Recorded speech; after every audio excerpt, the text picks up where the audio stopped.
Hello, कैसे हैं आप सब लोग। KFIS में आपका स्वागत है।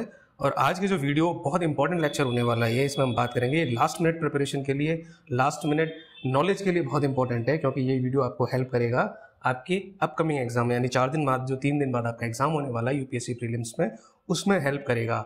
अगर आपने अभी तक तैयारी कर ली होगी सभी ने, अगर नहीं भी की है या फिर थोड़ा बहुत आपको कॉन्फिडेंस नहीं है, तो इस वीडियो के हेल्प से अगर इस तरह से आप सोचेंगे तो आप कम से कम 20+ क्वेश्चन, 25 क्वेश्चंस लगभग बेसिक नॉलेज से, जो आपकी बेसिक इंफॉर्मेशन होती है और थोड़े से कॉमन सेंस और लॉजिकल रीजनिंग से आप आसानी से कर सकते हैं। कैसे कर सकते हैं, मैं सिर्फ आपको कुछ फॉर्मूलाज ही नहीं बताऊंगा, मैं आपको प्रैक्टिकली करके दिखाऊंगा कैसे पॉसिबल है। ठीक है, वो भी पिछले जो यूपीएससी का 2023 का पेपर हुआ है प्रीलिम्स का, उसके बेसिस पे हम देखेंगे कि ये हम कैसे कर सकते हैं। ठीक है, so here in this video we will show you the trick to eliminate और solve questions with basic knowledge and logical thinking. So complicated नहीं करेंगे कुछ ज्यादा, प्रैक्टिकली हम चीजें समझेंगे। ठीक है, तो ये कहाँ पे इंपॉर्टेंट होगा आपका, स्पेशली जो एनवायरमेंट इकोलॉजी के हैं, यानी देखो फैक्ट बेस्ड क्वेश्चंस हैं या फिर सीधा सीधा कुछ फैक्ट पूछा है, पॉलिटी के कुछ प्रोविजंस पूछे, उनमें आप कुछ नहीं कर सकते।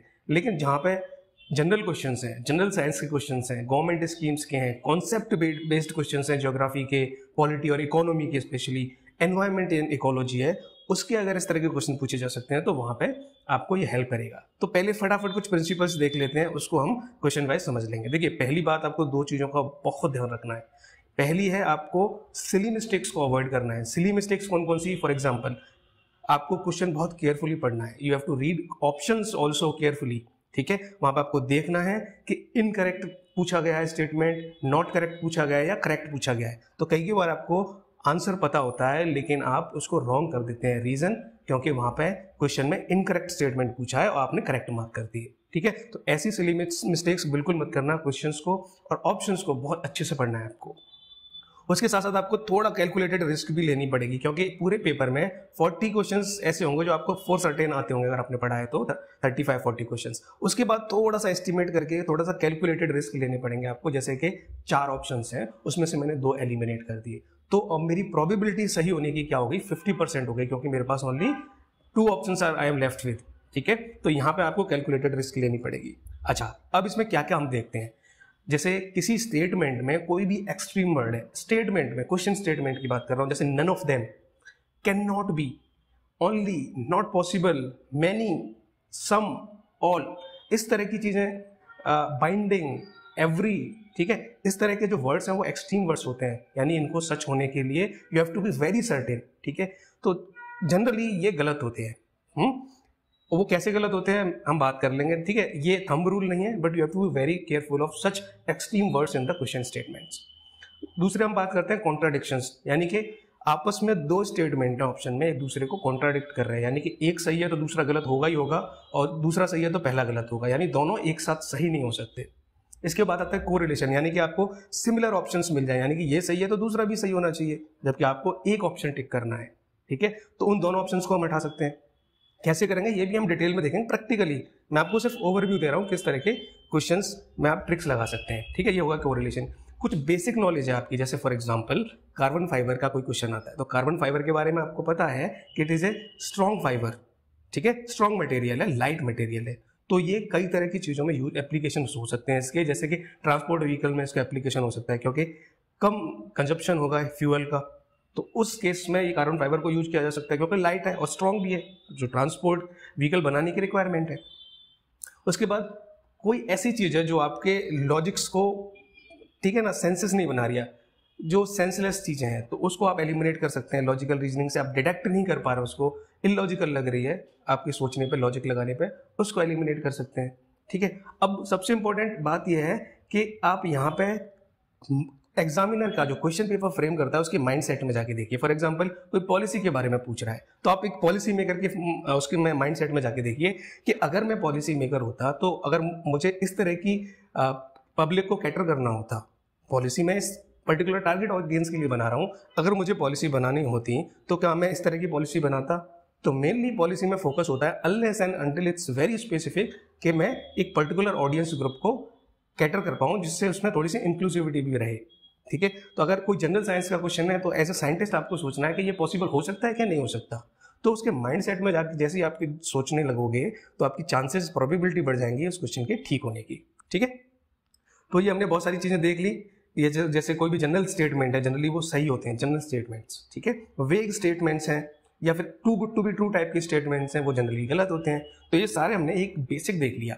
तो कोई भी टाइम वेस्ट करे बिना प्रैक्टिकली इसको समझते हैं। ये आपके सामने जो पेपर है यूपीएससी के प्रीलिम्स के 2023 का पेपर है, यानी पिछले साल जो प्रीलिम्स हुआ था उसका पेपर है। इसमें कुछ ऑब्वियस क्वेश्चंस हैं, इसमें कम से कम आप 25 क्वेश्चंस अराउंड आराम से ठीक कर सकते हो अगर आपके पास बेसिक इन्फॉर्मेशन है, बेसिक स्टैटिक कॉन्सेप्चुअल इन्फॉर्मेशन है प्लस लॉजिक्स है। तो देखिए शुरू करते हैं। क्वेश्चन नंबर 12 पे आइए। क्वेश्चन नंबर 12 में आप देखेंगे, इसमें पहला स्टेटमेंट है marsupials are not naturally found in India. दूसरा स्टेटमेंट है marsupial can thrive only in mountain grassland with no predators. अब लेट्स अज्यूम मुझे ना तो मार्सुपियल्स के बारे में पता है, ना उनके डिस्ट्रीब्यूशन के बारे में पता है, और ना कहाँ पर ज़्यादा मिलते हैं वो पता है। अब यहाँ पे मैं ऐसे कीवर्ड सोचूंगा जो मुझे देखूंगा जो मुझे पता है। अब देखिए यहाँ पे आपका कीवर्ड हो जाता है ये रहा, नो प्रेडेटर्स। कोई भी स्पीसीज हो इकोसिस्टम में, every species thrive and grow as per the environmental conditions, यानी कि कोई भी स्पीसीज हो वो अपनी एनवायरमेंटल कंडीशन से habitat availability, food, human encroachment, इसकी बेसिस पे थ्राइव करेगी कि कम है तो ज़्यादा थ्राइव करेगी, और ठीक है ना, अच्छी हैबिटेट कंडीशन है तो ग्रोथ होगी उसकी स्पीसीज की। बट इन एनी केस इस इकोसिस्टम में कोई भी स्पीसीज है वो would be A part of food web. ये कॉमन सेंसिकल है। अगर फूड वेब का पार्ट है तो उसके प्रेडेटर तो होंगे ही, यानी कि प्रेडेटर होने के बावजूद भी वो स्पीसीज ग्रो कर सकती है, थ्राइव कर सकती है। करेक्ट। तो ऑप्शन जो स्टेटमेंट सेकंड है उसमें साफ साफ लिखा है नो प्रेडेटर, तो ये बिल्कुल गलत स्टेटमेंट लग रहा है। तो if I mark this statement as wrong तो ऑब्वियसली मेरा आंसर ठीक हो जाता है। देखिए जब स्टेटमेंट 1 स्टेटमेंट 2 के क्वेश्चन आते हैं तो आपका फोकस होना चाहिए कि ऐसा कोई कीवर्ड मिले मुझे जहां पे मैं उस स्टेटमेंट को गलत कर सकूं।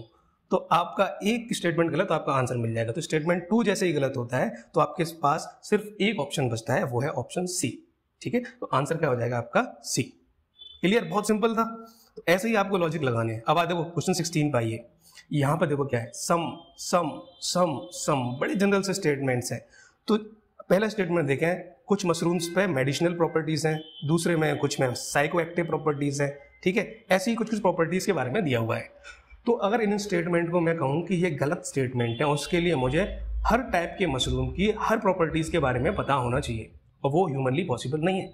अब लॉजिकली देखें, आप ऐसा मैं बता सकता हूँ क्या कि नहीं सारे मशरूम्स में ये वाली प्रॉपर्टी नहीं है, ऐसा पॉसिबल नहीं है। तो इस मोस्ट लाइकली के कुछ ना कुछ ऐसे मशरूम होंगे इनमें इस तरह की प्रॉपर्टीज होंगी। तो सब में यही चीज़ है, सब मशरूम्स में कुछ ना कुछ प्रॉपर्टीज के बारे में बात कर रहे हैं। तो ये सारे statements are most likely to be true. तो इसका आंसर मैं इसका सीधे सीधे लिखूंगा ऑल 4 आर करेक्ट। बहुत सिंपल क्वेश्चन है। ठीक है, अब now come to the question number 18। ये देखिए क्वेश्चन नंबर 18, यहाँ पे भी सेम है, सम सम सम। हो सकता है अब तक ऐसे आइडेंटिफाई नहीं हो माइक्रो ऑर्गेनिज्म। ठीक है, हो सकता है फ्यूचर में आइडेंटिफाई कर पाए हम ऐसे माइक्रो ऑर्गेनिज्म को, लेकिन फॉर सर्टेन हम ये नहीं कह सकते ऐसे होते ही नहीं है। तो there is a future possibility that some micro organism may occur in such kind of conditions. These statements are also true. तो यहाँ पे भी आंसर क्या आएगा, ऑल 3। तो 18 वाला भी हो गया correct. Now come to the question number 21। 21 में देखो यहाँ पे जो कीवर्ड है, यहाँ पे देखिए इंफ्रास्ट्रक्चर इन्वेस्टमेंट ट्रस्ट के बारे में बात कर रहा है। तो यहाँ पे मुझे कुछ भी पता नहीं है इन्वेस्ट के बारे में। ये देखिए कोई बात नहीं है। तो अगेन मैं पहला रूल पे जाऊंगा, मुझे आइडेंटिफाई करना है इन दोनों स्टेटमेंट में से कि जहाँ पे मैं किसी भी स्टेटमेंट को गलत कर पाऊँ। तो मुझे क्या पता है, देखिए यहाँ पर क्या है कि अगर मैंने इस तरह के इंफ्रास्ट्रक्चर इन्वेस्टमेंट ट्रस्ट में कुछ मनी इन्वेस्ट की है, ठीक है, तो मुझे 2 तरह की इनकम मिल रही है। पहले स्टेटमेंट की बात कर रहा हूँ, एक तो इंटरेस्ट इनकम है मेरे डिपॉजिट्स पे, और दूसरा है मुझको डिविडेंड मिल रहा है। ये पहले स्टेटमेंट से पता चल रहा है मुझे। ठीक है, अब इसमें इसी स्टेटमेंट में कह रहा है कि सेम सोर्स में जो मैंने इन्वेस्टमेंट किया है उसमें से एक टाइप की इनकम मेरी टैक्स एग्जेम्प्टेड है और दूसरी पे टैक्स लग रहा है। ये थोड़ा सा ऑड लग रहा है बात। यानी कि अगर मुझसे कहा जाता कि आपकी 1 लाख रुपए तक का कैपिटल गेन है वो टैक्स एग्जेम्प्टेड है, तो मुझे सेंस बनता कि हाँ लिमिट है। लेकिन एक ही सोर्स से मेरी 2 टाइप की इनकम आ रही है, तो एक को हम कह रहे हैं कि वो एग्जेम्प्टेड है, एक पर टैक्स लग रहा है। That's highly unlikely. ठीक है, तो स्टेटमेंट 1 रॉन्ग हो गया। मुझे अब स्टेटमेंट 2 को देखना भी नहीं है। स्टेटमेंट 1 जैसे मुझे लगता है रॉन्ग हो गया, my correct answer would be B, क्योंकि डी ये देखिए इसमें इसी ऑप्शन में है मेरे पास लिखा हुआ है स्टेटमेंट 1 इज इनकरेक्ट। तो आंसर वुड बी डी। देखिए आपके पास नॉलेज नहीं थी, आपने बेसिक सेंसेस से, बेसिक कॉमन सेंस से और बेसिक नॉलेज से इस क्वेश्चन को हम सॉल्व करना सीख रहे हैं। ठीक है, please remember that is very important. अब क्वेश्चन नंबर 22 में आइए। करेक्ट, पहला स्टेटमेंट पढ़ो। यहाँ पे कीवर्ड क्या दिख रहा है, मैनी, सम, मैंने बताया था मैनी, यहाँ पे मैनी। तो अब इसको हम थोड़ा सा सोच के देखते हैं। ओवरऑल 200 के अराउंड कंट्रीज हैं पूरे वर्ल्ड में। अब मैं एग्जामिनर के माइंडसेट में भी घुस रहा हूँ, मैनी भी देख लिया मैंने सब वर्ल्ड। तो एग्जामिनर ऐसा तो नहीं कि हर कंट्री की उसने हर 200 बार गूगल पर सर्च किया होगा कि इस कंट्री ने बढ़ाया कि नहीं बढ़ाया, इतना पेन नहीं लेगा। तो ये बहुत ही जनरल स्टेटमेंट आ गया कि इन पोस्ट पैंडेमिक यानी कोविड के बाद का जो रिसेंट पास्ट है, यानी कि 2021 के बाद की बात कर रहे हैं, यानी पिछले 2 सालों की बात की है इसने, 22-23 की, उसमें बहुत सारी सेंट्रल बैंक ने इंटरेस्ट रेट को बढ़ाया। हो सकता है बिल्कुल बढ़ाया हो, ठीक है, तो ये ट्रू लग रहा है, ठीक है। अब देखिए दूसरा स्टेटमेंट देखो, मॉनेटरी पॉलिसी हम सब ने देखी है। मॉनेटरी पॉलिसी में क्वालिटेटिव भी होते हैं, क्वांटिटेटिव टूल्स भी होते हैं। क्वांटिटेटिव में रेपो रेट होती है, SLR है आपकी, CRR है, ये सब ने बेसिकली पढ़ा है। क्योंकि रेपो रेट वो रेपो रेट होती है जो इंटरेस्ट रेट जिसके eight which the reserve bank of India या कोई भी सेंट्रल बैंक है वो कमर्शियल बैंक्स को मनी लोन करता है इंडिया के केस में, ठीक है। तो रेपो रेट नहीं भी पता हो तो हमको इतना तो पता है कि जो मॉनेटरी पॉलिसी होती है वो मनी सप्लाई को मार्केट में कंट्रोल करने के लिए यूज में आती है। तो central banks generally assume that they have the ability to counteract the rising consumer prices, ठीक है। मनी सप्लाई को कंट्रोल करेंगे तो प्राइस स्टेबिलिटी भी आएगी। तो दोनों स्टेटमेंट तो सही है, ठीक है, बिल्कुल लॉजिकल लग रहे हैं। बेसिक इन्फॉर्मेशन, बेसिक कॉन्सेप्ट हमें पता है।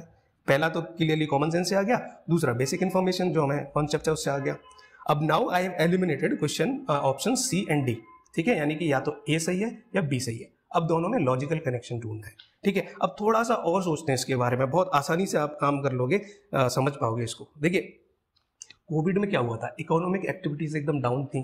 तो जैसे ही कोविड से हम उभरे, बहुत सारे बिजनेसेस थे वो उनके प्रॉफिट्स कम हो रहे थे, ठीक है, क्योंकि इकोनॉमिक एक्टिविटीज कम थी, डिमांड कम थी, मार्केट्स बंद थे, सारे शट थे।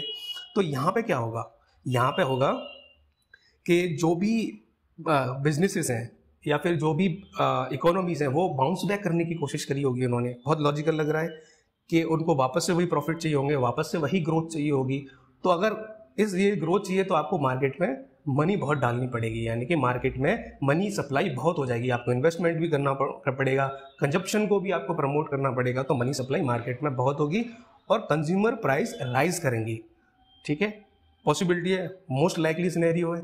तो इसी बेसिस उसी को कंट्रोल करने के लिए सारे सेंट्रल बैंक ने अगर कंज्यूमर प्राइसेस को कंट्रोल करने के लिए मॉनेटरी पॉलिसी को यूज किया, ये भी पॉसिबिलिटी है जो स्टेटमेंट 1 में जो ट्रू हमने देखा था। तो दोनों आपस में इंटर रिलेटेड भी लग रहे हैं, ठीक है। तो थोड़ा सोच के आपको करेंगे तो आपको लगेगा ऑप्शन 1 राइट।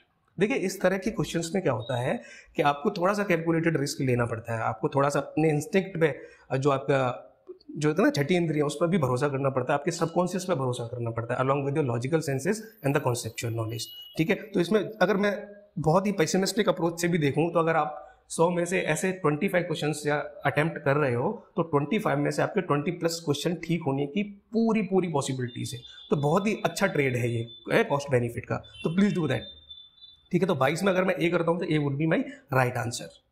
इसी तरह अगर मैं 23 को देखूं, ये देखिए 23 में क्या है, carbon markets are likely to be one of the most widespread tool in the fight against climate change. Carbon market क्या होता है, जनरली क्लाइमेट चेंज हो रहा है, कार्बन एमिशन हो रहा है, फ्यूल बर्निंग है, फोकस हमारा रिन्यूएबल एनर्जी सोर्सेज पे है, सबको पता है। तो हम किस पर फोकस कर रहे हैं एक्चुअल में, जो कार्बन एमिशन हो रहा है उसको कम कर रहे हैं।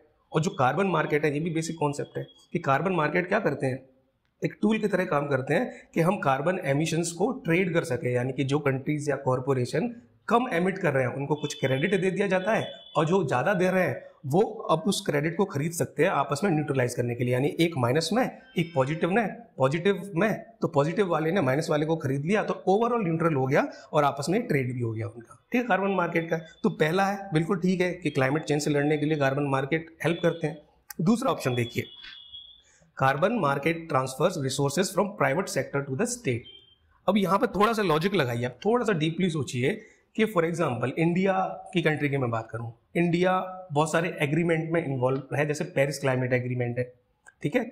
इसमें सारे देश अपने NDC नेशनली डिटरमाइंड कंट्रीब्यूशन क्या करते हैं, अपने अपने गोल सेट करते हैं कि मुझे इतने साल में अपने आप की अपनी कंट्री की जो रिन्यूएबल एनर्जी सोर्सेज का परसेंटेज इतना बढ़ाना है, ठीक है, क्योंकि मुझे कार्बन एमिशन अपनी कंट्री का कम करना है। तो जब मैं कार्बन एमिशन कम करने की बात कर रहा हूँ और गवर्नमेंट इन्वॉल्व हो रही है तो इसका मतलब मैं बहुत सारे रिसोर्सेज भी लगा रहा हूँ, सोलर प्लांट्स लगवाने हैं या विंड एनर्जी है, हाइड्रो पावर प्लांट्स है, ठीक है, लार्ज हाइड्रो है। तो ये मुझे करना है, तो इसके लिए गवर्नमेंट के रिसोर्सेज भी तो लगेंगे ओवरऑल कार्बन एमिशन को कम करने की। But on the other hand अगर हम कार्बन मार्केट्स की बात करें तो इसमें कॉर्पोरेशन क्या कर रहे हैं, आपस में ट्रेड कर रहे हैं, जिससे कि पूरी इकोनॉमी कार्बन न्यूट्रल होने की एक पाथ पे जा रही है। करेक्ट। तो यहाँ पे क्या होगा कि जैसे कि मेरी कंट्री में बहुत ज़्यादा कार्बन एमिशन हो रहा है, किसी कॉर्पोरेशन कर रहा है, लेकिन बाहर से मैं ऐसे क्रेडिट ले लेता हूँ जो मेरे कार्बन एमिशन को न्यूट्रल कर देते हैं।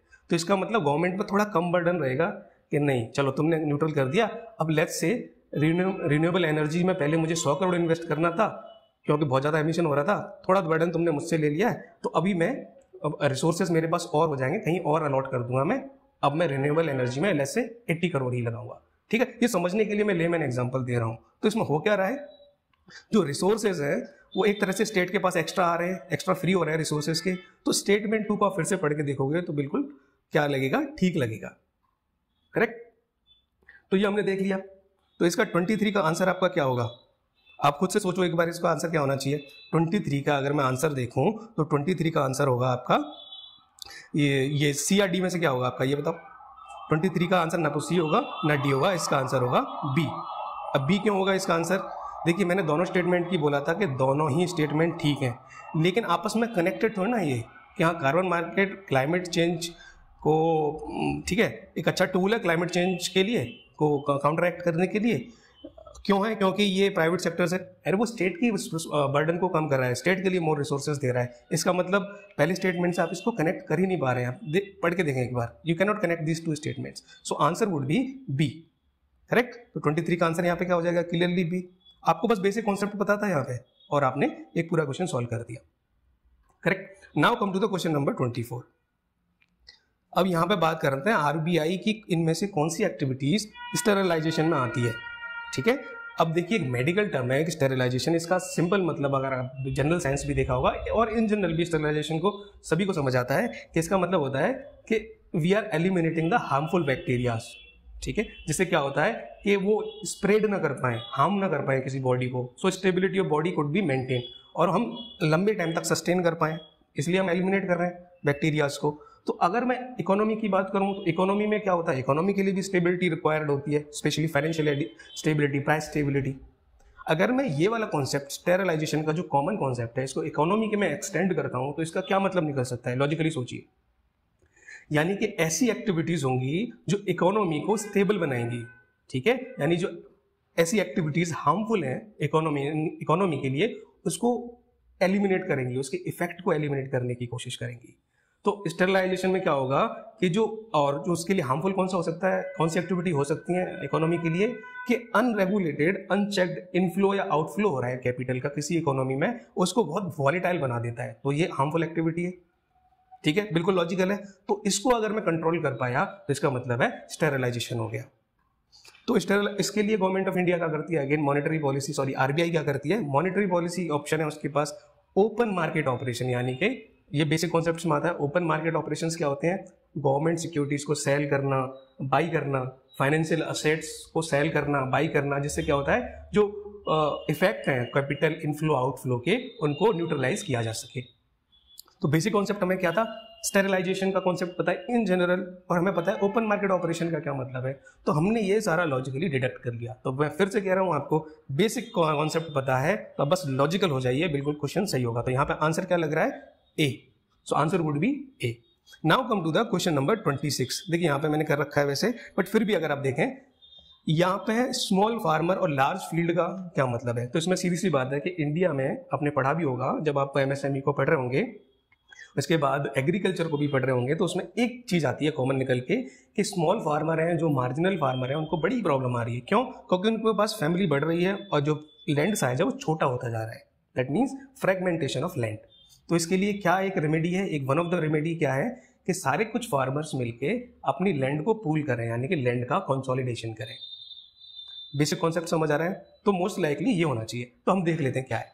पहले में देखते हैं resettlement of people approved from the country, यानी ये माइग्रेशन के बारे में बात कर रहा है। ठीक है, पहला ऑप्शन तो बिल्कुल गलत है, इररिलेवेंट लग रहा है। We would cross that option, option A would be crossed. अगर हम बात करें ऑप्शन, देखिए नीचे से देखिए, ऑप्शन सी और डी को देखिए पहले। ऑप्शन सी और D it talks about the company, corporation, contract, lease, इनकी बात कर रहा है। तो सिमिलर सी और डी कॉन्ट्रैक्ट और लीज की बात कर रहे हैं। दूसरी बात देखो इसमें क्या, कॉर्पोरेट बॉडी है, उसका मेन पर्पस क्या है, जो मार्केट इकोनॉमी में काम करते हैं, कैपिटलिस्टिक मोड पे काम करते हैं, वो उसका पर्पस क्या होता है, प्रॉफिट जनरेशन। अगर प्रॉफिट जनरेशन वाला काम है तो वो लार्ज फील्ड्स पे ध्यान देंगे ना, जहाँ पे उनका प्रोडक्शन बहुत अच्छा हो, उनकी इकोनॉमीज ऑफ स्केल काम में आ सकें, तो वो स्मॉल फार्मर्स पे क्यों ध्यान देंगे। तो जब कॉर्पोरेट इन्वॉल्व है तो it's highly unlikely that it is related to the small farmer large field concept. So I would eliminate logically option C and D. So I am left with option C. तो ये मैं 26 को मैं ठीक कर सकता हूँ। देखिए हम बहुत आसानी से सॉल्व कर सकते हैं, बस आपको अपना माइंड है बहुत कूल रखना है, काम रखना है, करेक्ट। अब कूल काम कैसे रखेंगे, एक तो आप कॉन्फिडेंट फील करो। देखो आप 4 दिन है, 4 दिन में 2 दिन 3 दिन पढ़ लो आप, लेकिन जब 16 को आपका एग्जाम हो रहा है उससे पहली वाली रात को आप बिल्कुल कोशिश का आपको करना ही है कि जल्दी सो जाओ और आराम से 7 से 8 घंटे की पूरी नींद लेनी है। जब आपका रिलैक्स स्टेट में होगा ना माइंड, तो बहुत अच्छा फंक्शन करेगा। प्लीज बिलीव मी, मैंने बहुत सारे, अपना पहला एग्जाम इसी तरह मैंने खराब किया था, but after that using such tricks and keeping my mind relaxed, मैंने बहुत सारे एग्जाम्स अंडर परफॉर्मेंस में निकाले हैं, मतलब अंडर प्रिपरेशन में निकाले हैं, मैंने बिना रिवाइज किए निकाले हैं। मैं यहाँ पे बिल्कुल सजेस्ट नहीं कर रहा कि आप कम रिवीजन करें या पढ़ें नहीं, पर मैं ये बता रहा हूँ कि ये स्ट्रेटजीज कितनी इफेक्टिव हैं, बट आपको साथ में माइंड को अपने को कूल रखना है, ठीक है। तो 26 को हमने देख लिया। Now come to the question number 28। यहाँ पे कुछ असेट दे रखी हैं, उनमें से कहा गया है कि कौन कौन सी इंटेंजिबल इन्वेस्टमेंट्स हैं। इंटेंजिबल का क्या मतलब होता है, ये इकोनॉमी का बेसिक कॉन्सेप्ट है, ठीक है। तो इंटेंजिबल का अगर एकदम लिटरल मीनिंग देखें तो इंटेंजिबल का मतलब है जिसको हम छू नहीं सकते, ठीक है। टेंजिबल इनको हम छू सकते हैं।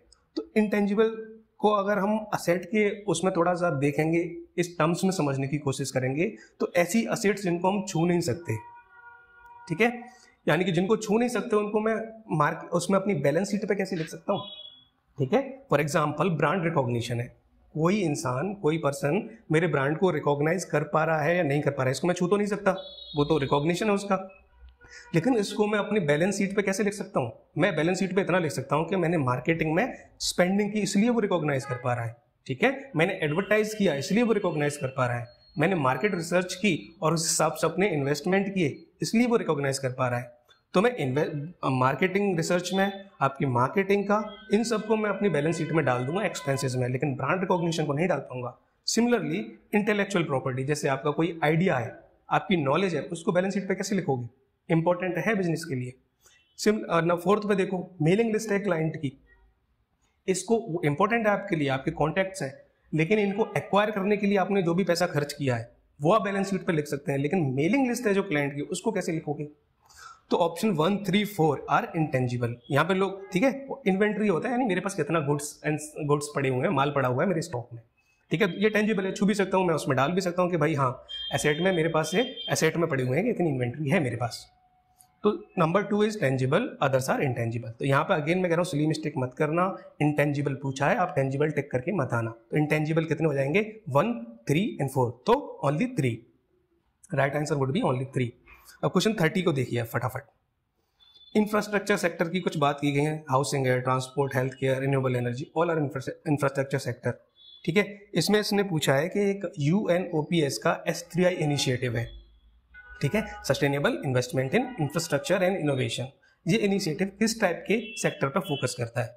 अब देखो ना तो मुझे UNOPS के बारे में पता, ना ही S3I के बारे में पता, इनिशिएटिव के बारे में, लेकिन मुझे यहाँ पे एक की टर्म मुझे देखनी है, मुझे सस्टेनेबल के बारे में पता है। सस्टेनेबल के बारे में क्या पता है, सस्टेनेबिलिटी के बारे में ये पता है मुझे कि मैं आज जो यूज कर रहा हूँ वो मेरी फ्यूचर जनरेशन के लिए भी काम में आए, यानी कि आज मुझे इस तरह से चीज़ें यूज करनी है कि वो ज़्यादा से ज़्यादा लोगों के काम आए और हम फ्यूचर जनरेशन के लिए भी कुछ बचा सकें, ठीक है, सस्टेनेबिलिटी। तो अब हम देख लेते हैं। अब मैं देखूंगा इसमें से कोई एलिमिनेट कर पा रहा हूँ। देखो रिन्यूएबल एनर्जी की मैं बात करता हूँ 4th में, अब देखें, ठीक है, सस्टेनेबल है, इस पर हम बहुत बात कर रहे हैं। हेल्थ केयर अगेन सीम सस्टेनेबल, क्योंकि हेल्थ केयर अच्छी रहेगी तो डेमोग्राफिक डिविडेंड अच्छे रहेंगे, ग्रोथ अच्छी रहेगी, हॉस्पिटल रिलेटेड एक्सपेंसेस कम होंगे, रिसोर्स अलोकेशन जो हेल्थ में है वो नहीं करने पड़ेंगे बहुत ज़्यादा, ठीक है। तो हेल्थ केयर भी मतलब इंफ्रास्ट्रक्चर वो मास को कैटर करेगा, ओवरऑल सस्टेनेबल है। हाउसिंग भी है। अब देखिए यहाँ पर कीवर्ड आपको देखना है, कीवर्ड इज रैपिड। जब भी हम यहाँ पर रैपिड इज द कीवर्ड, तो रैपिड की जब हम बात करेंगे, जैसे रैपिड चीज़ें लाइक बुलेट ट्रेन्स, फ्लाइट, यानी ये सब लग्जरी चीजें हैं, they are not catered to the masses, right. So when we are talking about rapid, we are talking about the luxury which is not much associated with the sustainability. For example, मैंने 100 करोड़ में एक bullet train बनाई, 100 लोगों के लिए capacity है. अगर मैं वही 100 करोड़ नॉर्मल ट्रेन में खर्चा करता तो हो सकता है मैं 500 लोगों की कैपेसिटी के लिए एक ट्रेन बना लेता. ठीक है, तो मैं 500 लोगों के लिए रिसोर्स यूज करूं या 100 लोगों के लिए रिसोर्स करूं, कौन सा ज्यादा सस्टेनेबल है? 500 लोगों के लिए ना. तो जहां पर रैपिड लग जाएगा वहां पर वो सस्टेनेबल होने के चांस उसके ऑलमोस्ट एलिमिनेट हो जाएंगे. तो आई एलिमिनेट दिस टू थिंग. तो यहाँ पे कीवर्ड क्या है? रैपिड आपको देखना है. ठीक है, और सस्टेनेबल, दो चीज हमने देखी, हमको अपना आंसर मिल गया. तो आंसर वुड भी यहाँ पे पूछ रहा है ऐसे कौन से सेक्टर्स हैं, तो 1, 3 एंड 4. तो आंसर वुड भी 3, ओनली 3, सी वाला आंसर होगा. ठीक है, now come to question number 31 में ड्यू प्रोसेस ऑफ लॉ के बारे में पूछा है. अब देखिए, जिन्होंने पॉलिटी पढ़ी है, थोड़ा सा भी इनको आइडिया है, तो उन्हें इतना तो पता होगा कि ड्यू प्रोसेस ऑफ लॉ और प्रोसीजर एस्टेब्लिश्ड बाय लॉ. आप सेकंड ऑप्शन भी देखिए साथ में, ये दोनों अलग अलग होते हैं, सेम तो नहीं है. ठीक है, क्या होते हैं भले ही मुझे नहीं पता, लेकिन दोनों अलग अलग होते हैं, इतना मुझे पता है. तो ये तो ऑप्शन हो नहीं सकता इसका मतलब.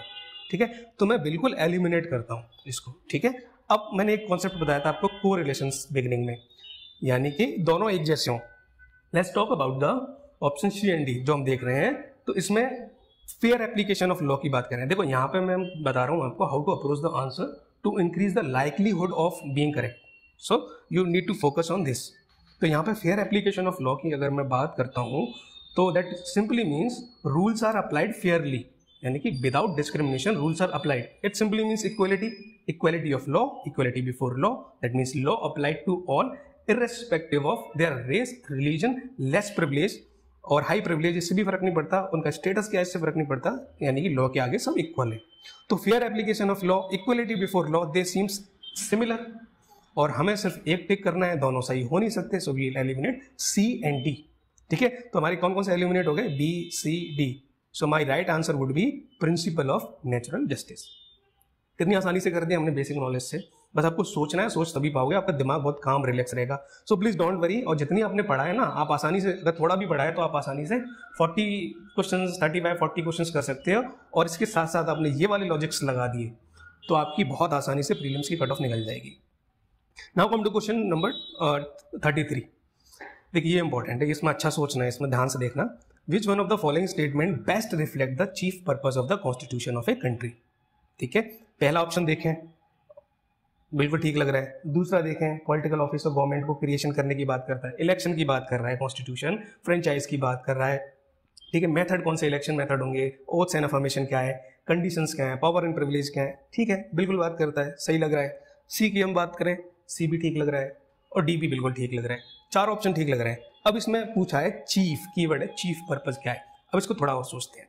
ठीक है, अब हम सबको पता है कॉन्स्टिट्यूशन क्या है, उसमें बेसिक वैल्यू है, फंडामेंटल प्रिंसिपल्स हैं जो हमको गाइड करते हैं. क्यों गाइड करते हैं? जिससे हम आपस में एक कॉर्डियल तरीके से रह सकें, आपस में मिनिमम कोऑर्डिनेशन बना के रख सकें.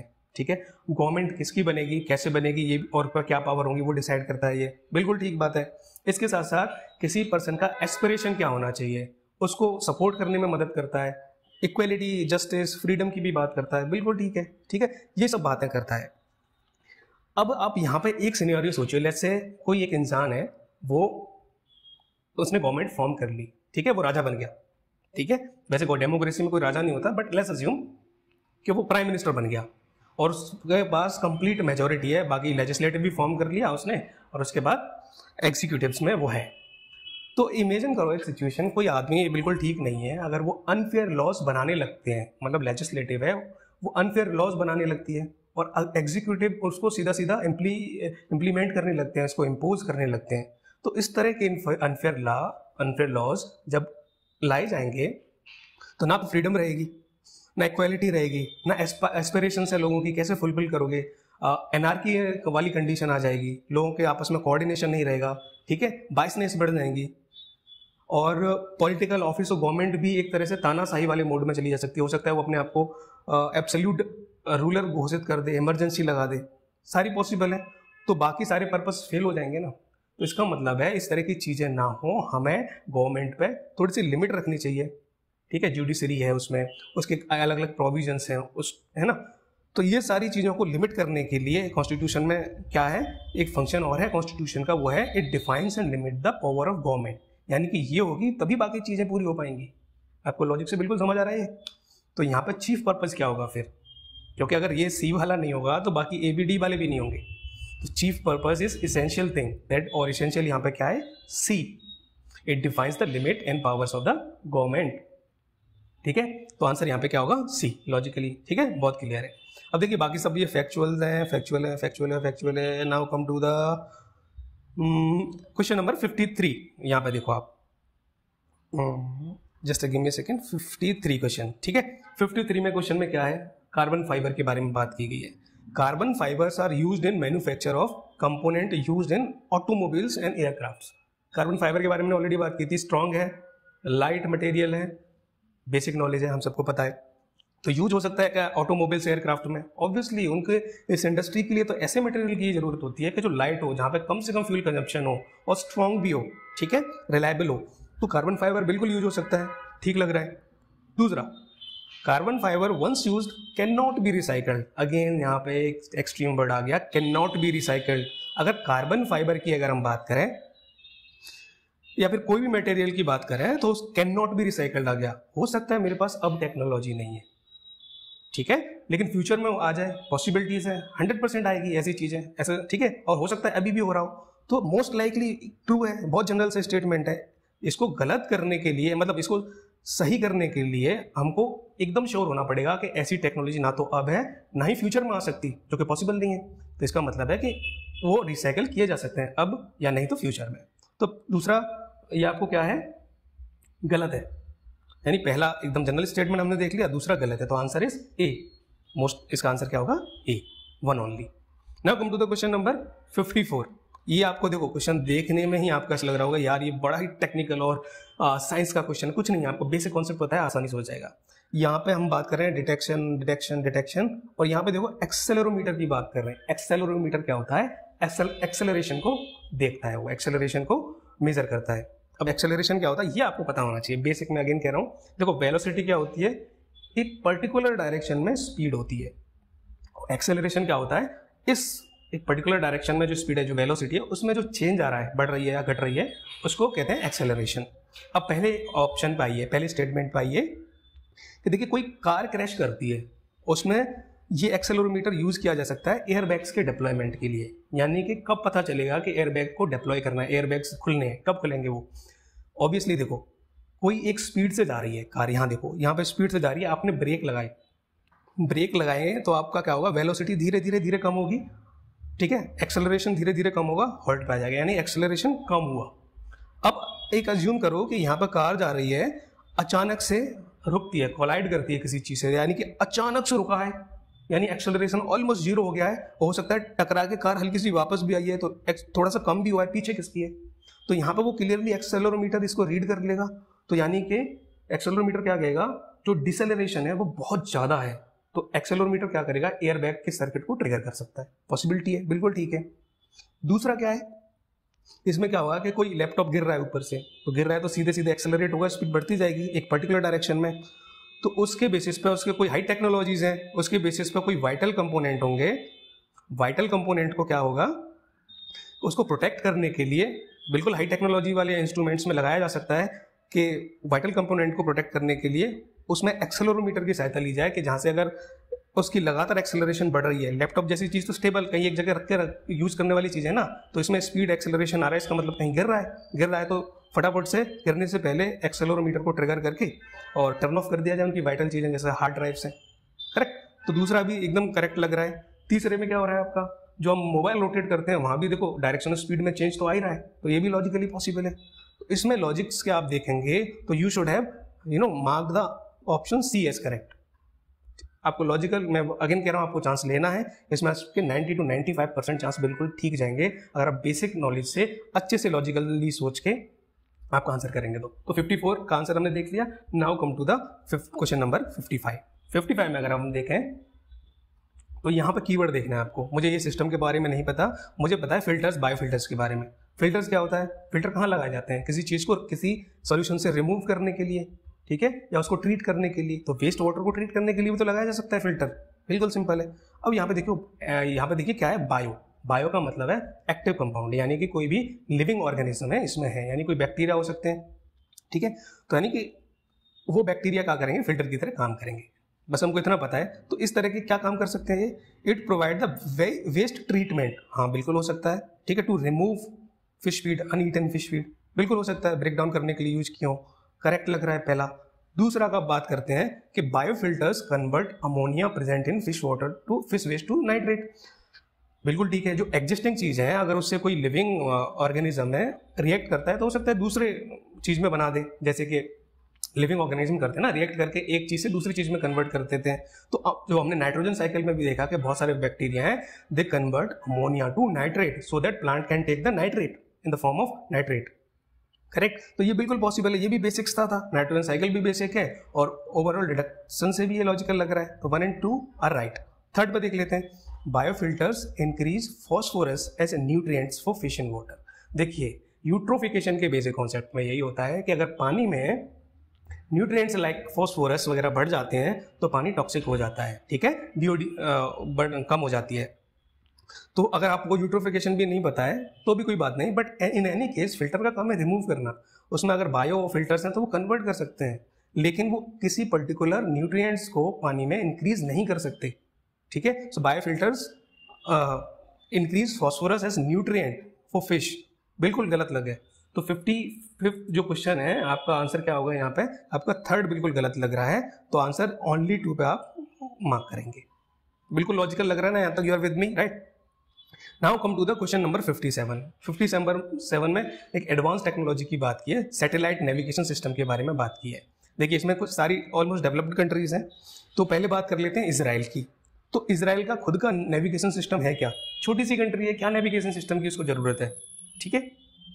और दूसरी बात, इसराइल की जो जियोपॉलिटिकल सिचुएशन है, जियोग्राफी है, फॉर एग्जांपल वहाँ पर डेजर्ट है, ठीक है, तो वो उसका फोकस क्या है, एग्रीकल्चरल टेक्नोलॉजी पे जाता है, ड्रिप इरिगेशन वगैरह की टेक्नोलॉजी पे जाता है। दूसरा, वो ऐसी ऐसी कंट्री से घिरा हुआ है जो चाहे जब अटैक कर सकते हैं, टेररिस्ट ग्रुप्स हैं, तो उसका डिफेंस पर फोकस जाता है। तो Israel is pioneer in many technologies related to the defence and agriculture sector. तो इसराइल नहीं हो सकता स्पेस में, वो अनलाइकली है, हो भी सकता है, बट यहाँ में हमको एक कैलकुलेटेड गैस करना है, तो इसराइल अनलाइकली है। सिमिलरली जब हम ऑस्ट्रेलिया कनाडा की बात करें, डेवलप्ड कंट्रीज हैं, उनमें सोशल सिक्योरिटीज अच्छी है, लोगों की इकोनॉमी भी बढ़िया है, पर कैपिटा इनकम अच्छी है, लोगों की लिविंग स्टैंडर्ड, लाइफस्टाइल, सारी चीज़ें बढ़िया हैं। लेकिन जब हम टेक्नोलॉजी की बात करेंगे तो टेक्नोलॉजी सुन के हमें कौन कौन से देश याद आते हैं, यूएसए है, रशिया है, चाइना, जापान, अभी इंडिया भी प्रोग्रेस कर रहा है, ठीक है। यूरोप की कंट्री हैं, अगर यूरोप को ऐसे कलेक्टिव एक यूरोपियन यूनियन को एक एंटिटी मानो तो वो उसको मान लो। तो यहाँ पे मोस्ट लाइकली जो एडवांस टेक्नोलॉजी है जापान की हम बात करें तो ऑटोमोबाइल्स में, स्पेस की अगर मैं बात करूँ तो स्पेस सेक्टर में है, ठीक है, मशीनरी है, तो इसमें automatically what comes to mind, Japan. तो इन सब में जो मोस्ट लाइकली ऑप्शन लग रहा है that is Japan. So you would select this Japan on the basis of your logical deductions. Come to the 58 questions. यहाँ पे भी आपको एक कॉन्सेप्ट पता होना चाहिए, कौन किस में थ्रस्ट क्या लग रहा है, कौन कितना देर के लिए जेट इंजन लगा, प्रोपेल्ड इंजन रिक्वायरमेंट में, किसकी सबसोनिक स्पीड में, ये आपको डिटेल जानने की जरूरत है भी नहीं। आपको एक कॉन्सेप्ट पता होना चाहिए, अग्नि जो मिसाइल सीरीज है 1 2 3 4 5 उसमें इंक्रीज करते जा रहे हैं, तभी तो अग्नि 5 है, तो हम रेंज इंक्रीज कर रहे हैं, तो ये क्या होगी, इंटरकॉन्टिनेंटल मिसाइल्स होंगी। भी क्या होती हैं, बैलिस्टिक मिसाइल्स होती हैं। तो हमको सिंपल एक कॉन्सेप्ट पता है, अग्नि 5 is an intercontinental ballistic missiles, basic information है, ठीक है। अब दूसरी आपकी बेसिक इन्फॉर्मेशन जो बहुत ही सबको पता है कि लंबी डिस्टेंस ट्रैवल करने के लिए, यानी कि एक कॉन्टिनेंट से दूसरे कॉन्टिनेंट जाने तक टाइप की डिस्टेंस ट्रैवल करने के लिए you can not solely depend on fuel. जैसे देखो राफेल डिलीवर हुआ था फ्रांस से, तो उनको भी रिफ्यूल करने के लिए यूएई में उतरना पड़ा था, यूएई में रिफ्यूल हुए थे, ठीक है।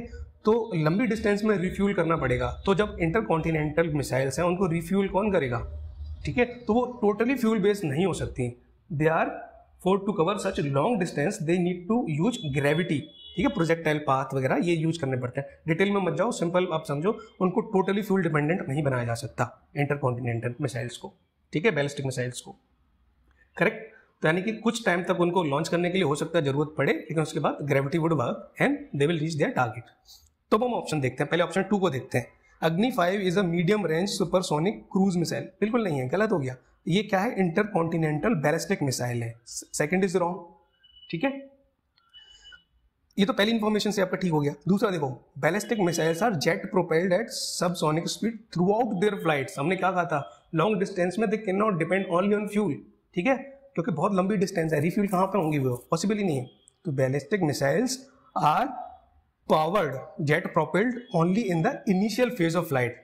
तो क्रूज नहीं, वो बैलिस्टिक मिसाइल्स होती हैं जिनको इनिशियल फेज में दिया जाता है जेट प्रोपेल्ड, बाकी में नहीं, ठीक है। तो दूसरा भी गलत हो गया, ठीक है, फिर से पढ़ के देख लो आप। तो आंसर यहाँ पे क्या होगा, ना तो पहला सही है ना ही दूसरा सही है, करेक्ट। तो आंसर वुड बी डी। जो 58 का हमने देख लिया, तो आंसर क्या होगा आपका डी। तो अभी तक आप अगर देख पा रहे हो, अगर मैं काउंट करूं तो हमने लगभग 1 2 3 4 5 6 7 8 9 10 11 12 13 14 15 16 17 18 एंड 19, अराउंड 18 19 क्वेश्चन तो ऑलरेडी हमने सही कर लिए हैं इन्हीं लॉजिक से, ठीक है। तो देखो अभी अब आगे 10 क्वेश्चन करीबन और सॉल्व करने वाले हैं हम इन्हीं क्वेश्चन से। तो देखो 25 प्लस 30 क्वेश्चन भी आप सॉल्व कर सकते हो। Now come to the question number 59। Mercury pollution के बारे में बात कही है। मरकरी पॉल्यूशन में कहा है consider the following statement regarding the mercury pollution.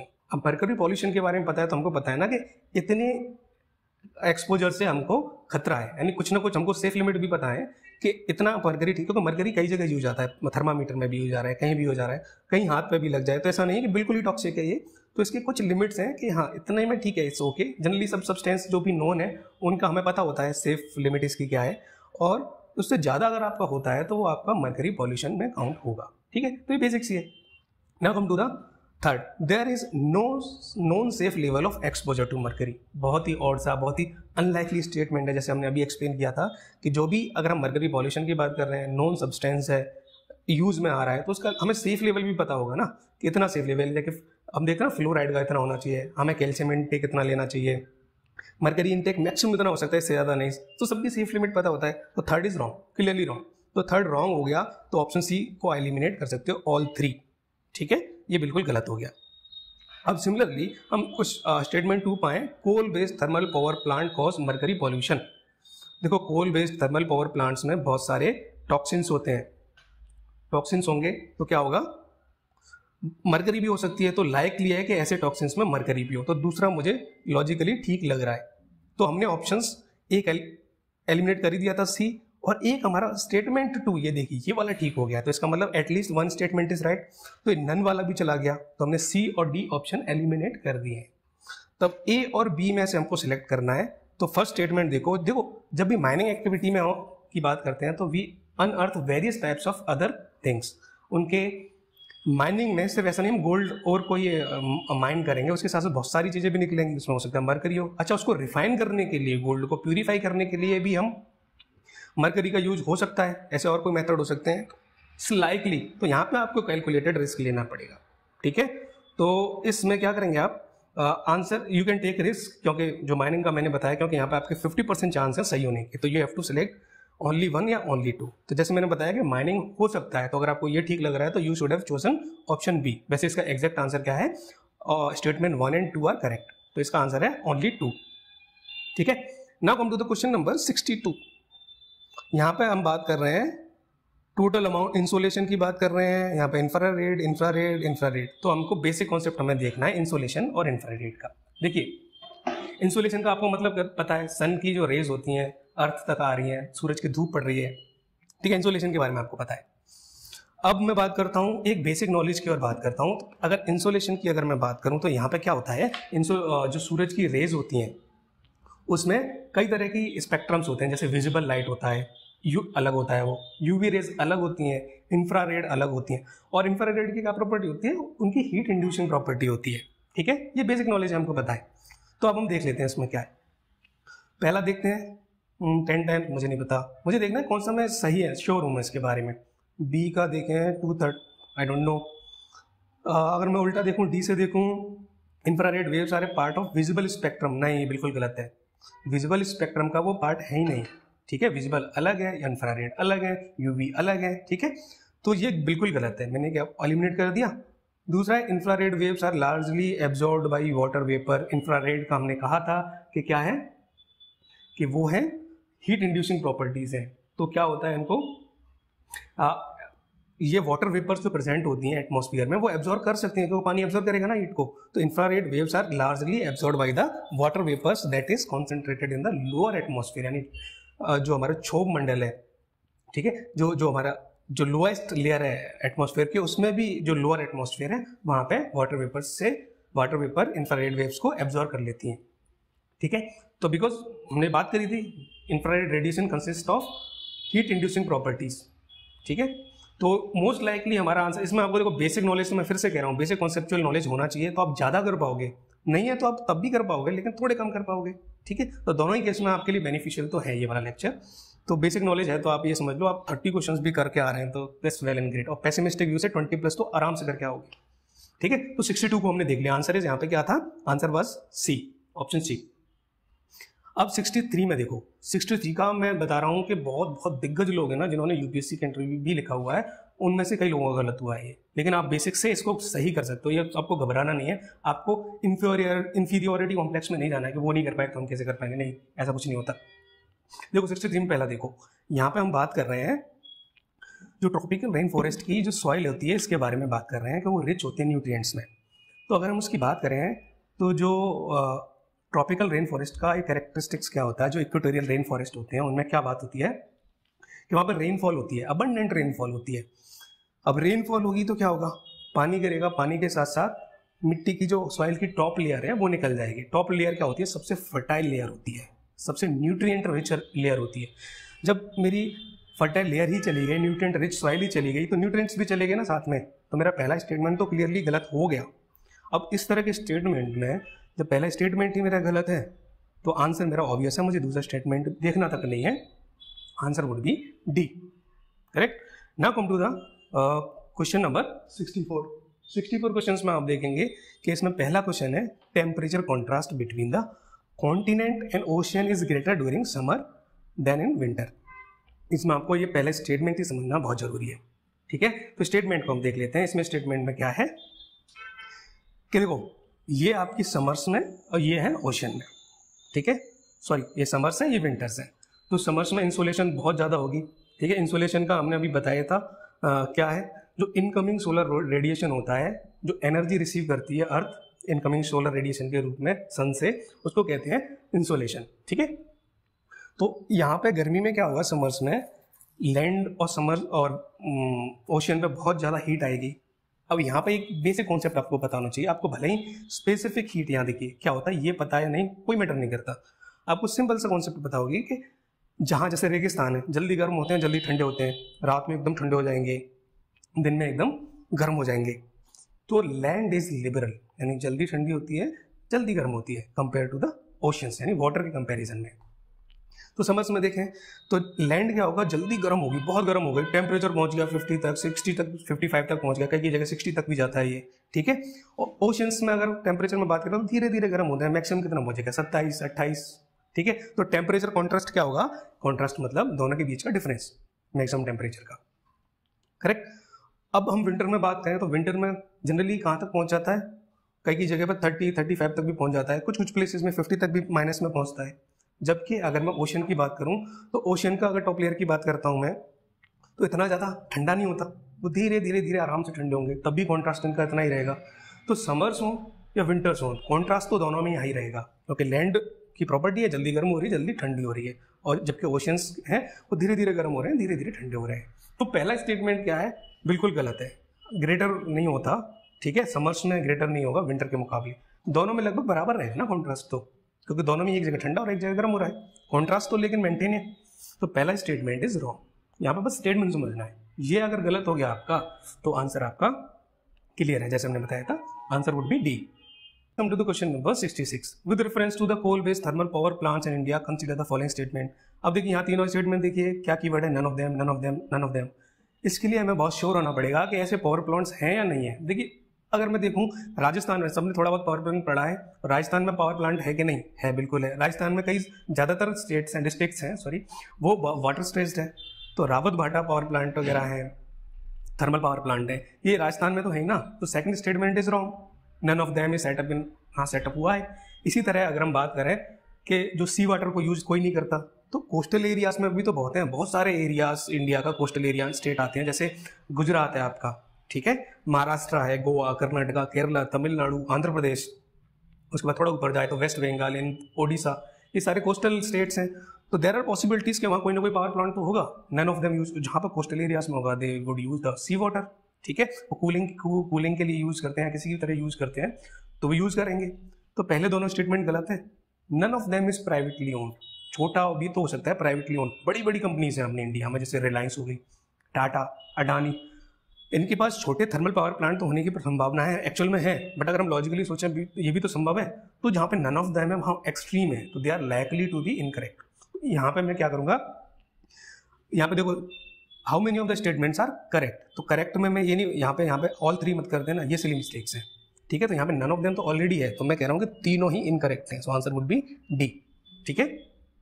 अब देखिए, अब आते हैं, let's move to the question number 75 question देखें क्या है। India's public health care system largely focuses on the curative care. अब देखिए दो तरह की होती हैं, क्यूरेटिव है, प्रिवेंटिव है।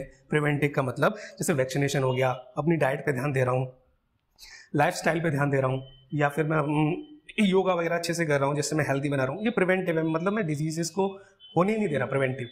क्यूरेटिव क्या होता है कि जब मुझे कुछ हो गया, प्रॉब्लम हो गई, कुछ एलमेंट हो गया या डिजीज हो गई है, तो मैं जा रहा हूँ हॉस्पिटल में या फिर किसी हेल्थ सेंटर में जिससे मुझे वो क्योर कर सके, उसको कहते हैं क्यूरेटिव। तो आपको क्यूरेटिव का तो पता है, क्यूरेटिव हेल्थ केयर से। तो जनरली अगर हम इंडिया में हम हॉस्पिटल कब जाते हैं, apart from the vaccination things, कि जनरली हमको कुछ प्रॉब्लम आ रही है तो उसको डॉक्टर के पास जाते हैं कि ये दिक्कत है, आप इसको क्योर कर दो, कुछ दवाई दे दो या सर्जरी वगैरह कुछ है। तो इंडिया का जो पब्लिक हेल्थ सेक्टर है बहुत क्यूरेटिव है ना।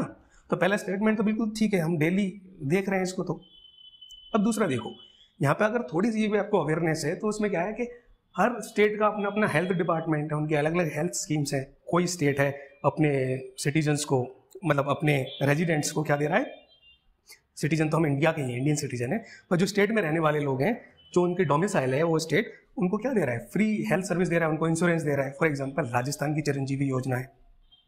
तो उसमें क्या है कि ये मोस्ट लाइकली ये ट्रू है स्टेटमेंट कि इंडिया की जो डिसेंट्रलाइज्ड अप्रोच है, ठीक है, कि स्टेट को उसने रिस्पॉन्सिबिलिटी दे रखी है कि आप हेल्थ केयर को अपने आप से मैनेज करो, ऑर्गेनाइज करो, ठीक है। तो मोस्टली इट इज ट्रू। हम इंश्योरेंस के बेसिस पे देख सकते हैं, हम हेल्थ मिनिस्ट्री के बेसिस पे देख सकते हैं, करेक्ट। तो ये वाला थोड़ा ठीक लग रहा है, ठीक है। गवर्नमेंट ऑफ राजस्थान लिखा रहता है ना, जैसे आप देख रहे हो, या गवर्नमेंट ऑफ तमिलनाडु या गवर्नमेंट ऑफ बिहार है उनके हॉस्पिटल्स के बाहर, ठीक है। गवर्नमेंट ऑफ इंडिया से यूनियन का नहीं रहता है। तो ये भी अगर आपने ऑब्जर्व किया होगा तो ये भी बिल्कुल आप समझेंगे कि ये भी ठीक है। तो 75 यहाँ पे कीवर्ड क्या था, क्यूरेटिव था, और यहाँ पे ये वाला ये कॉमन ऑब्जर्वेशन था स्टेटमेंट 2। तो दोनों स्टेटमेंट ठीक है, लेकिन दोनों में कोई कनेक्शन है क्या, क्यूरेटिव है तभी मैंने स्टेट को दिया है, ठीक है। अगर मैं इसको कनेक्ट करने की कोशिश करूं कि it is largely curative because states are given primary responsibility, sense बना रहा है, नहीं, एक दूसरे से कनेक्टेड बिल्कुल नहीं है, दोनों ठीक है लेकिन कनेक्टेड नहीं है। तो आंसर क्या होगा आपका, होगा बी, बिल्कुल लॉजिकल है। Now let's move to the question number 85। देखिए ये बीच के क्वेश्चन हैं, ये सारे थोड़े से फैक्ट बेस्ड हैं, इजी क्वेश्चन होंगे, बहुत आसानी से इसमें से भी कर पाओगे, लेकिन हम फोकस किस पे कर रहे हैं, हम फोकस कर रहे हैं वो क्वेश्चन जो हमने बता रखा है, जो आसानी से हम कम इन्फॉर्मेशन के कर पाए। Let's move to the 85th question. 85th question, question number 85 क्या बोल रहा है, देखिए यहाँ पे हमको ऐसे स्टेटमेंट देखने पड़ेंगे जो हम एलिमिनेट कर पाए। पहला कह रहा है कि constitution day is celebrated on 26 नवंबर, हो सकता है, आई डोंट नो। स्टेटमेंट 2 में ये कह रहा है कि 26 नवंबर 1949 को कॉन्स्टिट्यूएंट असेंबली ने ड्राफ्टिंग कमेटी को सेटअप किया था, ठीक है। अब ड्राफ्टिंग कमेटी का तो हमें पता है कि एक सेटअप हुई थी कॉन्स्टिट्यूशन बनाने के लिए, पर कब हुई थी, देखिए आपने बेसिक पॉलिटी पढ़ा है, एनसीईआरटीज पढ़ी होंगी, तो उसमें क्लियरली मेंशन है, फर्स्ट पेज पे मेंशन है, प्रीएम्बल में भी क्लियरली लिखा हुआ है कि on this day 26 November 1949 we hereby adopt enact and give to ourselves this constitution, ठीक है। तो वहां पर डेट कौन सी मेंशन है, 26 नवंबर 1949, ये वाली। तो यानी कि इस दिन ऑलमोस्ट हमारा कॉन्स्टिट्यूशन बन के तैयार हो गया था, डिस्कस होके। तो अगर हमने ये कहूँ कि कॉन्स्टिट्यूएंट असेंबली ने ड्राफ्ट कमेटी उसी दिन बनाई थी, उसी दिन बना दिया था कॉन्स्टिट्यूशन, इलॉजिकल है बिल्कुल। तो ये वाला स्टेटमेंट बिल्कुल गलत है। अब मुझे नहीं पता करना कि कॉन्स्टिट्यूशन डे कब मनाया जाता है, मतलब पता करना जरूरी है as a responsible citizen, but I am talking in the context of solving this question. तो जैसे मुझे पता लगा statement 2 is wrong, I will mark this C option as correct, ठीक है, क्योंकि मेरे स्टेटमेंट 2 गलत थे, ये वाला गलत हो गया, तो कहाँ मिलेगा मुझे ये वाला statement 2 is incorrect, so automatically statement 1 would be correct. ठीक है, अब 85th क्वेश्चन हमने देख लिया। Let's move to the question number 89। Consider the following statement, stability and growth pact of the European Union is a treaty. ना तो मुझे exactly stability and growth pact के बारे में पता है, ना उससे रिलेटेड क्लॉजेस के बारे में पता है। ठीक है, पर यहाँ पे मैं अपना कॉमन सेंस अप्लाई करूंगा।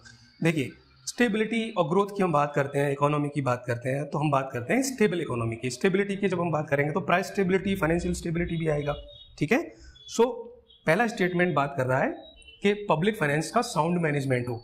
ठीक है, डेफिसिट नहीं होगा, बजटरी डेफिसिट नहीं होगा, बोरोइंग कम नहीं होगी, बोरोइंग कम होगी तो मेरा इंटरेस्ट पेमेंट कम जाएगा, इंटरेस्ट पेमेंट कम जाएगा तो मेरा दूसरी जगह रिसोर्सेज मैं अलोकेट कर सकता हूँ ग्रोथ के लिए।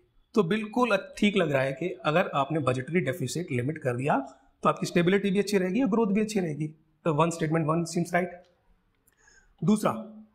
दूसरे का मुझे आइडिया नहीं है, पहले मैं तीसरा देख लेता हूँ। It enables the country of the European Union to share their technology. ये थोड़ा पॉसिबल लग रहा है? नो, मैं अपने R&D में, इनोवेशन में खर्चा कर रहा हूँ, नई टेक्नोलॉजी डेवलप कर रहा हूँ, तो किसी भी पैक्ट में मैं खुद असाइन करना चाहूंगा कि मैं अपनी टेक्नोलॉजी शेयर करूँ। फॉर एग्जाम्पल यूके को देखो आप, यूके इनके पास क्या है, न्यूक्लियर वेपनरी वाली टेक्नोलॉजी है, क्या ये शेयर कर रहे हैं? No, this not be shared. तो टेक्नोलॉजी शेयर नहीं करेंगे, बिल्कुल नहीं करेंगे। ठीक है, कोई भी उनकी बेनिफिट किसके लिए करेंगे? पहले अपने लिए। ठीक है, क्योंकि खुद का इन्वेस्टमेंट है इनका। तो ये तीसरा बिल्कुल गलत होगा, पहला ठीक होगा। तो हमने ये दोनों ऑप्शन बिल्कुल एलिमिनेट कर दिए, यानी कि एक सही है तो नन नहीं हो सकता और एक गलत है तो ऑल 3 नहीं हो सकता। तो ओनली 1 या ओनली 2? ओनली 1 कौन सा सही है? 1 तो हमने देख लिया। Now understand second. देखिए, इंफ्रास्ट्रक्चर फैसिलिटी कोई कंट्री डेवलप कर रहा है तो सबसे पहले उसका क्या होता है, उसका हक किसका होता है? कंट्री के सिटीजन्स का होता है।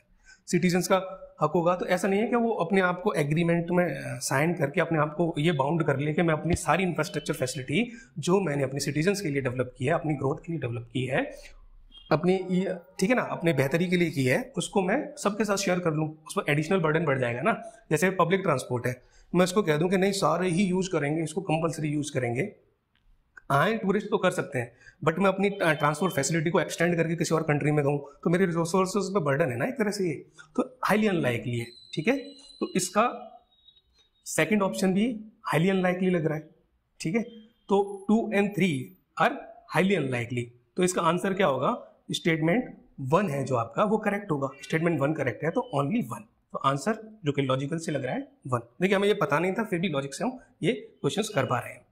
अब आते हैं क्वेश्चन नंबर 90 में। बस 2-3 क्वेश्चन और हैं तो आपको आइडिया लगेगा 30+ क्वेश्चन आपने कर लिए हैं क्लियर।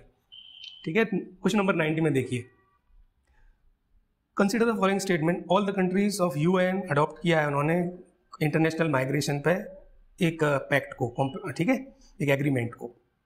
अब यहाँ पे मेरा देखो सीधा क्लिक करेगा ऑल द कंट्रीज, 200 कंट्रीज हैं और ऐसे कंट्रोवर्शियल इश्यूज हैं, उनमें सारी कंट्रीज को एग्री कर पाना कंसेंसस पे, क्योंकि UN के जो सारे डिसीजन होते हैं वो उनकी जनरली जो एग्रीमेंट होते हैं वो बाइंडिंग नहीं होते, वो कंसेंसस से चलते हैं। ठीक है, आपस में सहमति से चलते हैं। तो ऐसे कंट्रोवर्शियल इश्यूज पे कोई ना कोई कंट्री डिफॉल्ट करेगा ही करेगा। ठीक है, वो एग्री नहीं करेगा। ठीक है, जैसे इंडिया ने भी कई माइग्रेटरी या फिर न्यूक्लियर डिसआर्मामेंट जैसी कई ट्रीटीज पे हस्ताक्षर करने से, एग्री करने से मना किया हुआ है। तो इसी बेसिस पे आप थोड़ा सा लॉजिक लगा सकते हैं। ऑल द कंट्रीज आ गई, बिल्कुल गलत होगा। ठीक है, नो, कट कर दूंगा मैं इसको। दूसरा है द ऑब्जेक्टिव्स आर बाइंडिंग। नहीं, कोई भी कंट्री को साइन करेगा कि मेरे पे ये सारी बाइंडिंग हो। सारी कंट्रीज क्या है, अपने लीगल एग्री कर सकते हैं कि हाँ हम अपने देश में ऐसा कानून लाएंगे, लेजिस्लेशन लाएंगे, आपको फॉलो कर सकते हैं। तो कंसेंसस बेस्ड होता है, ये भी बेसिक थिंग है। Second is also wrong. अगर मैं थर्ड की बात करूं तो यहाँ पे कीवर्ड देखो क्या है, इंटरनल माइग्रेशन। इंटरनल माइग्रेशन यानी कि सारी कंट्रीज हैं वो सॉवरेन कंट्रीज हैं, वो अपना कंट्रोल करती हैं, वो दूसरी की दखलंदाजी नहीं जाएंगी।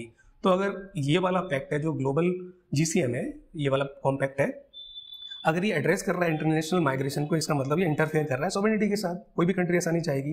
तो it most likely talks about the external migration, not internal ones. ठीक है, तो इसका ये भी गलत लग रहा है। तो इसका ये तीनों स्टेटमेंट बहुत ही डाइसी से लग रहे हैं, वेग लग रहे हैं। ठीक है, तो we would go with the option D, none.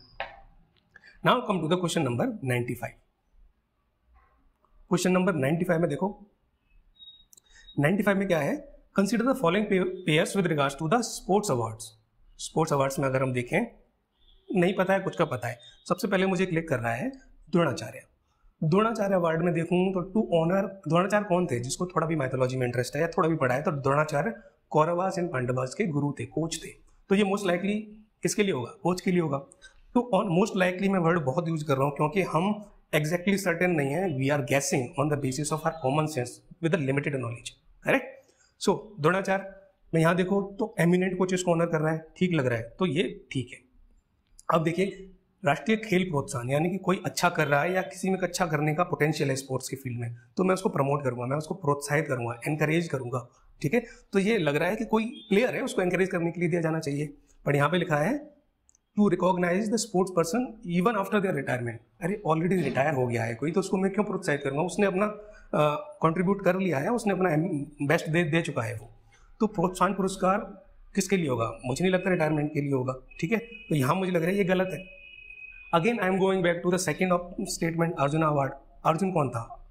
एक आर्चरी की फील्ड में एक्सपर्ट था, वो बहुत बड़ा अपने टाइम का एक तरह से कहें तो स्पोर्ट्समैन था। ठीक है, यानी कि ऐसे यंग प्लेयर जो अपने फील्ड के एमिनेंट हों, प्रो हों, तो उनके लिए दिया जाना चाहिए। पर यहाँ पे लिखा है लाइफ टाइम अचीवमेंट। अरे भाई उसने अभी और भी लाइफ में हो सकता है वो अचीवमेंट करे, तो लाइफ टाइम अचीवमेंट किनको दिया जाता है? जनरली जो या तो रिटायर हो चुके हैं, ठीक है, जिन्होंने ऑलरेडी अचीव ज़्यादातर कर लिया है, तो उन स्पोर्ट्समैन को दिया जाता है। तो अनलाइकली है अर्जुन अवार्ड में भी। तो अगर मैं 2 और 4 गलत कर दूं तो या तो मेरा ओनली 1 ठीक है या ओनली 2 ठीक है। तो ओनली 1 तो मुझे पता है, ये वाला तो मुझे ठीक लग रहा है, द्रोणाचार्य।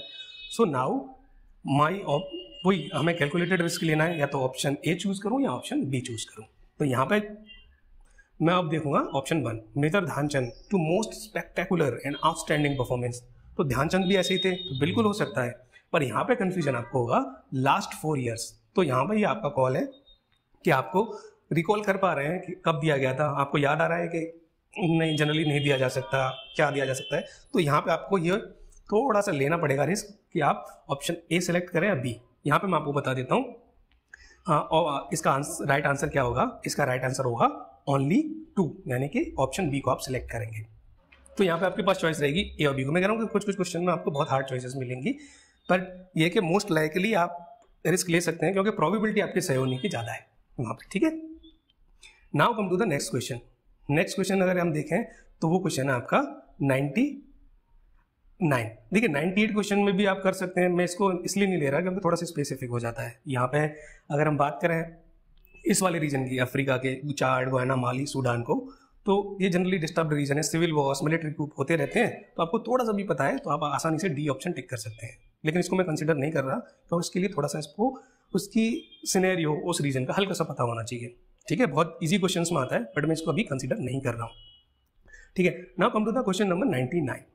क्वेश्चन नंबर 99 में आप देखोगे तो क्या है कि इसमें हैवी इंडस्ट्री के बारे में बात किया है, फर्टिलाइजर प्लांट्स, ऑयल, स्टील। इसमें क्या है? ग्रीन हाइड्रोजन, यानी कि हम कार्बन एमिशन की बात कर रहे हैं, कम करने की, डिकार्बोनाइजिंग की बात कर रहे हैं, is expected to play a significant role in decarbonising these industries. तो ग्रीन हाइड्रोजन किस किस में काम कर सकता है? ठीक है, अगर ऐसे क्वेश्चन आते हैं ना तो यहाँ पे पूछ रहा है कि एक्सपेक्टेड पूछ रहा है, यानी कि there might be a future possibility.